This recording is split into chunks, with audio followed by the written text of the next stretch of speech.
अल Hussain goat farm बारमनी बाबा से माशाअल्लाह मुकम्मल संगत नाल खुश आमदीद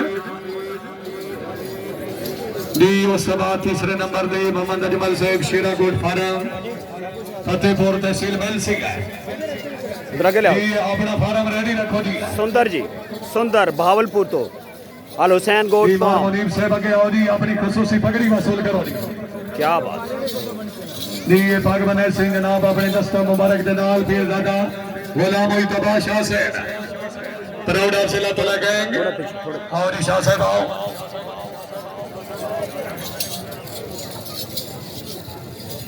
सुल्तान गोल्डन ब्लड लाइन अल्लाह तआला कहेंगे तो मेहमान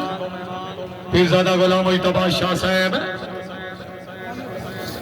हैं वाजी वाह वाह मुनीब साहब जिंदाबाद अच्छी आमीन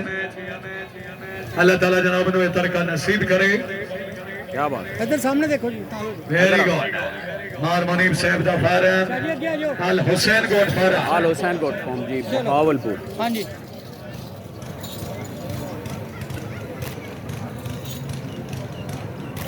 ठीक हो क्या बात जी अगले नंबर दे माशाल्लाह जी मोहम्मद अजमल साहब शेरा गोट फार्म वाले अगर आवाज सुने हो अपने मुकम्मल फार्म के नाल जरा दर्शन कराओ जी शुक्रिया माशाअल्लाह जिंदाबाद अच्छी मेहनत